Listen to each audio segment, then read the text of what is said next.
Assalamualaikum warahmatullahi wabarakatuh. Halo, apa kabar murid-muridku? Semoga dalam keadaan sehat walafiat. Amin amin ya robbal alamin. Ya, pada kesempatan kali ini kita belajarnya lewat video pembelajaran ya, yang akan Ibu sampaikan melalui aplikasi YouTube ini. Pada kesempatan kali ini, materi kita yaitu tentang status dan peran dalam interaksi sosial nih. Status dan peran dalam interaksi sosial. Apa sih hubungannya status dan peran dalam interaksi sosial? Jadi status peran ini hubungannya apa dengan interaksi sosial? Sebelum kita masuk ya, macam-macam status itu apa aja. Hubungan pertama kita ketahuin dulu nih. Status itu apa? Status itu merupakan tempat ya. Tempat atau posisi di sini. Aduh, maaf ya tulisan saya jelek. Posisi atau kedudukan seseorang di dalam masyarakat. Tempat, posisi, atau kedudukan seseorang di dalam masyarakat. Itu status gitu ya. Terus di dalam status ini itu biasanya maksudnya gini loh, di dalam masyarakat terdapat banyak status, banyak kedudukan sangat beragam. Contohnya ada sebagai guru, itu salah satu contoh status. Ada polisi, ada pedagang, ada pilot. Nah, itu status gitu ya. Itu contoh dari status. Kalau peran itu apa? Peran itu merupakan perilaku yang diharapkan terhadap seseorang yang mempunyai status tadi, yang berhubungan dengan status atau kedudukannya. Oke, saya tulis di sini ya. Peran itu adalah perilaku yang diharapkan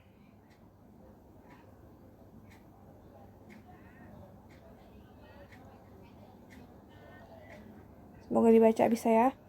Peran itu merupakan perilaku yang diharapkan oleh seseorang terhadap atau yang berhubungan dengan statusnya. Misalkan kayak gini.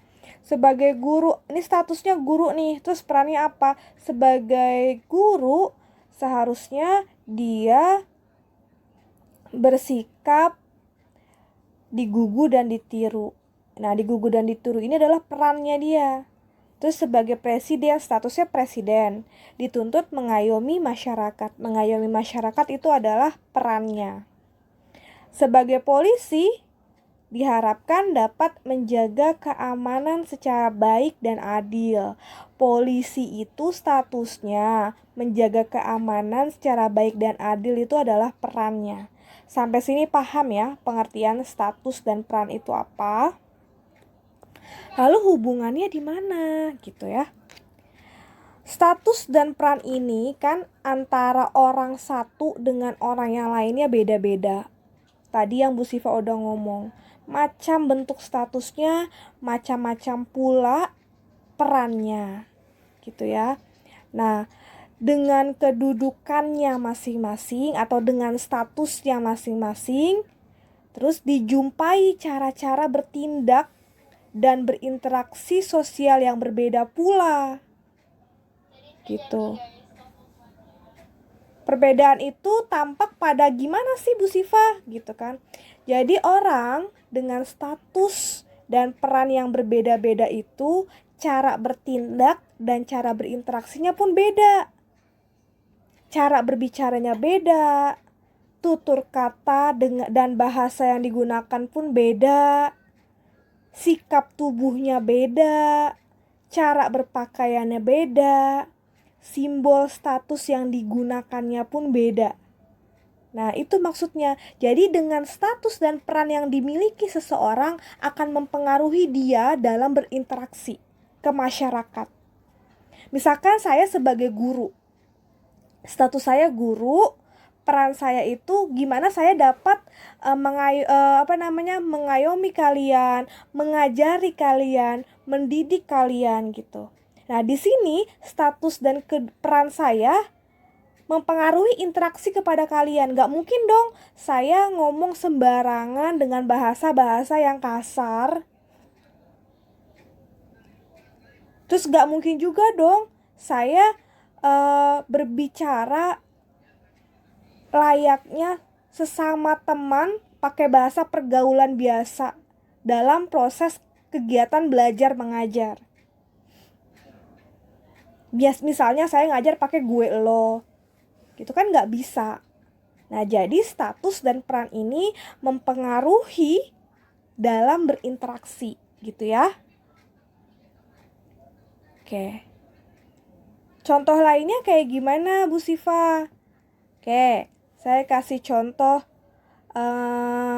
Oh iya, Pak Polisi gitu misalkan. Kamu lihat dari statusnya polisi, terus pasti kan perannya kita sudah tahu peran Pak Polisi itu kayak gimana. Menjaga masyarakat agar stabil, agar harmonis. Terus tidak berbicara dengan maksudnya gini, secara adil gitu kan. Kita tahu dia polisi juga bisa dilihat dari pakaian yang dipakai, dari seragamnya gitu, dari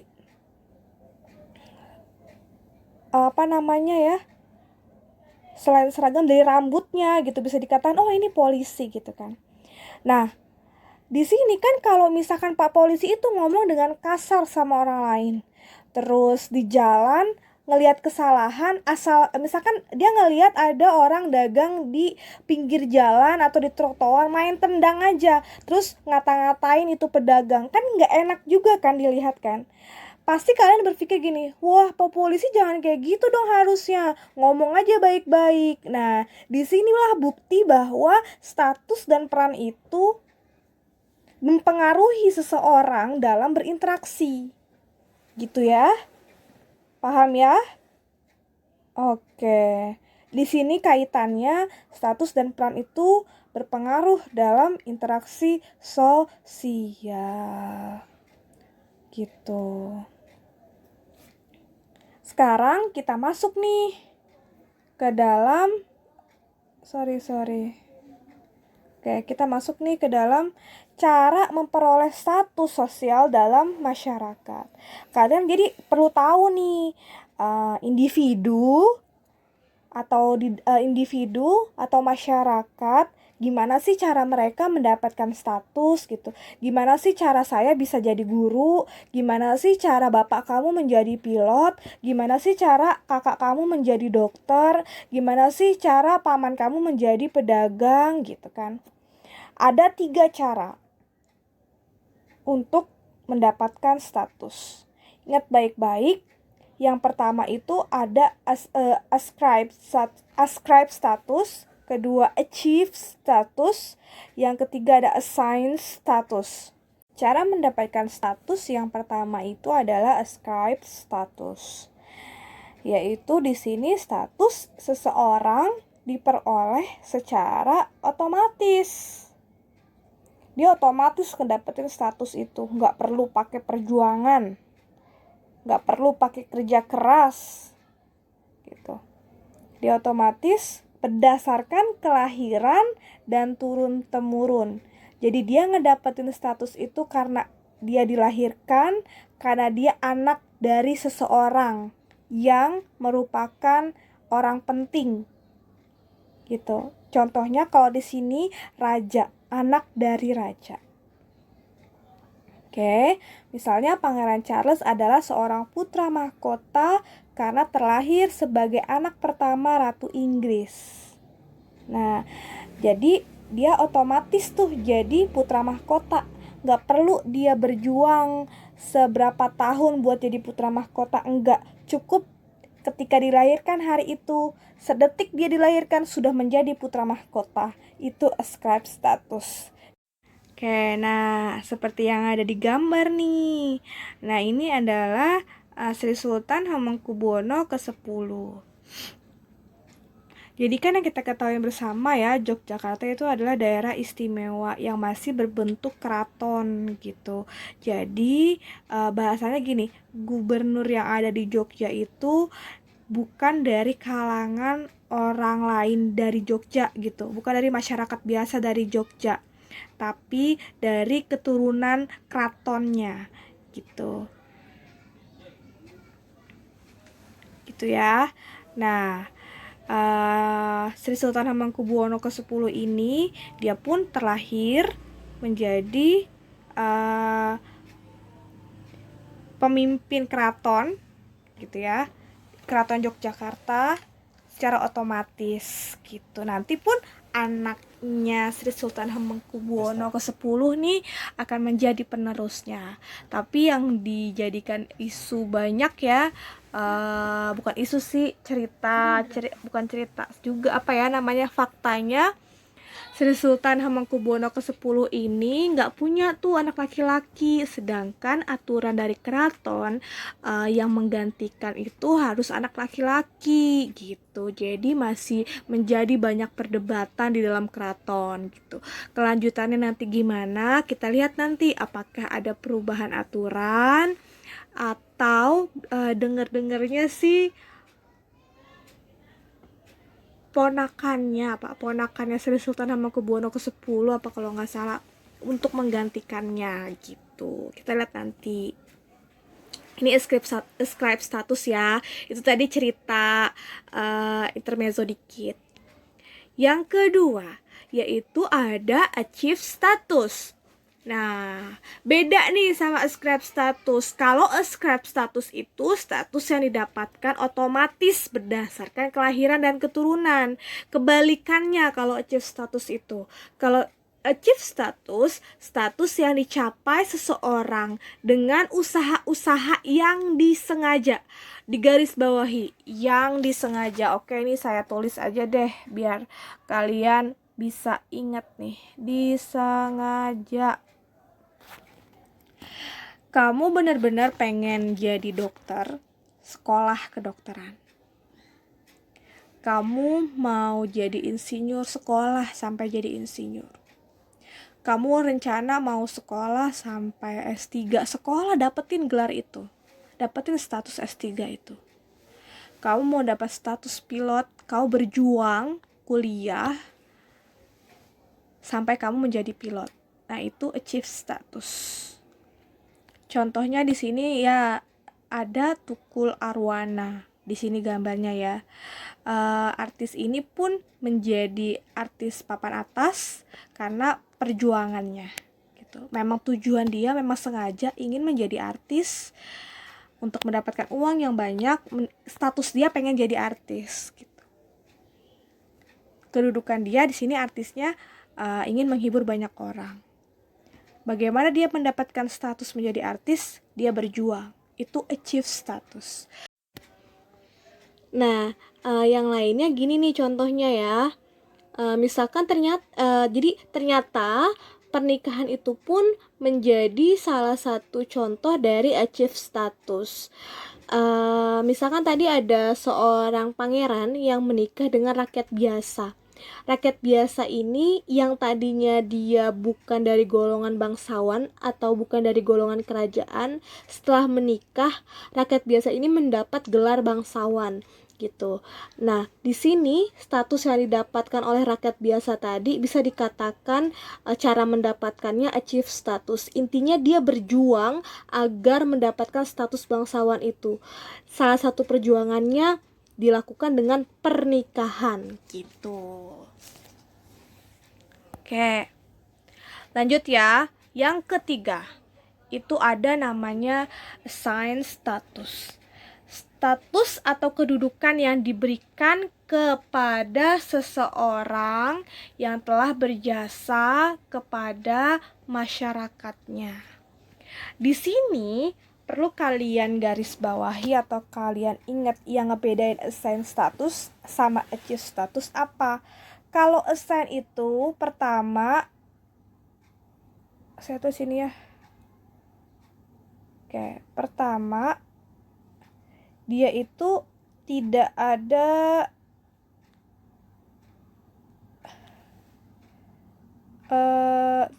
atau tidak sengaja ya.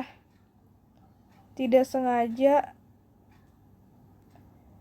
ingin mendapatkan status tersebut.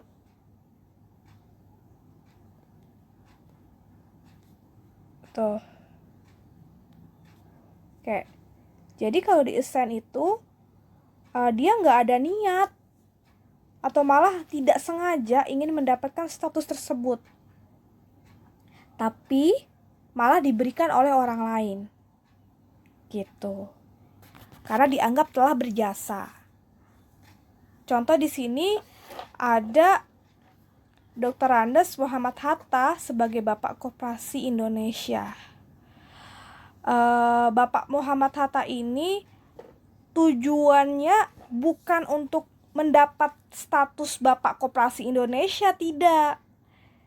Dia hanya mau menciptakan atau sebagai pelopor terciptanya Koperasi Indonesia atau menjadi penggerak bagi Koperasi Indonesia.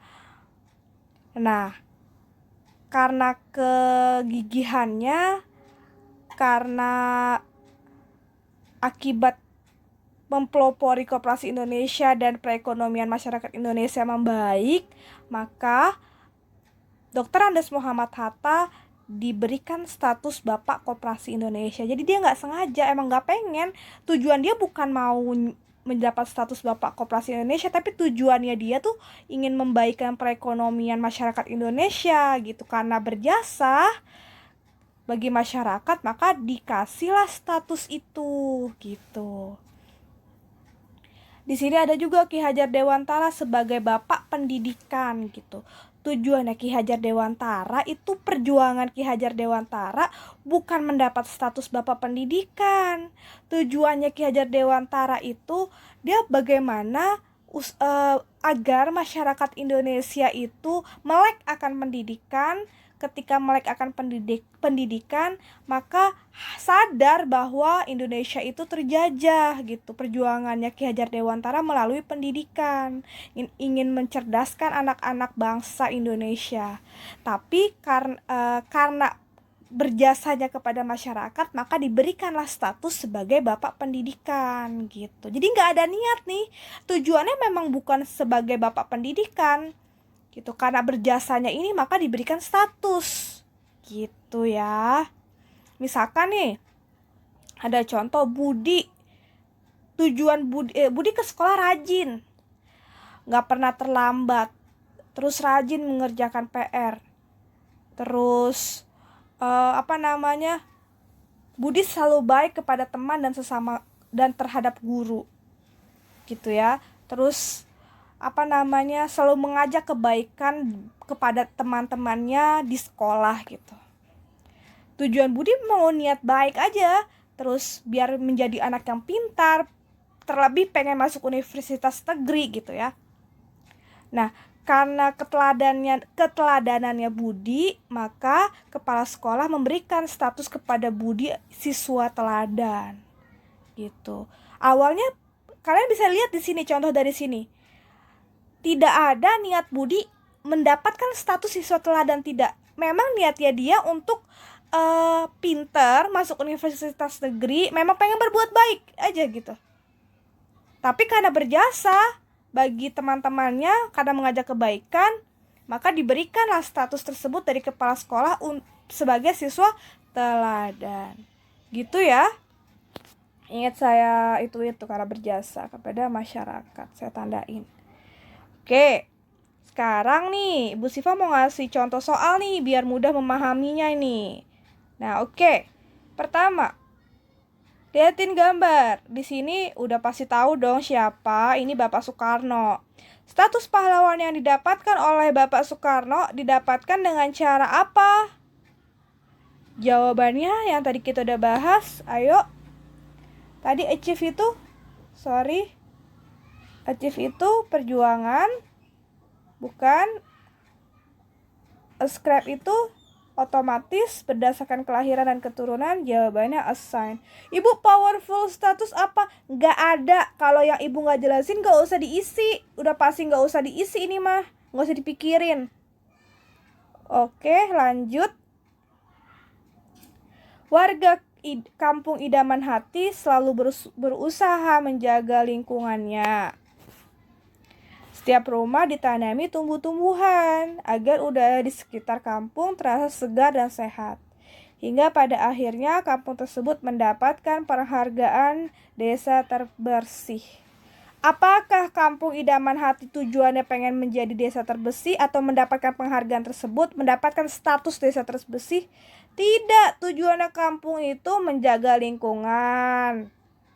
Terus agar udara sekitar itu segar dan sehat. Maka dengan ada usaha itu bermanfaat bagi masyarakat, berjasa menciptakan kampung yang baik dan sehat, maka diberikan penghargaan. Penghargaan ini merupakan cara mendapatkan statusnya apa namanya tadi? Assign status. Bu, ascribe role apaan? Nggak ada. Kalau nggak ada nggak usah dijawab. Ini udah pasti nggak usah dijawab nih. Pilihannya cuma ada 3 nih. Ibu tadi jelasnya cuma ada 3. Ascribe, achieve, assign. Kita lihat aja dari tadi kasusnya yang benar yang mana. Jawabannya assign status. Oke. Ya, sekian dan terima kasih. Terima kasih sudah menyaksikan dari awal sampai akhir. Semoga bermanfaat. Ibu minta maaf apabila terjadi kesalahan kata dari awal sampai akhir. Wabillahi taufiq wal hidayah. Wassalamualaikum warahmatullahi wabarakatuh.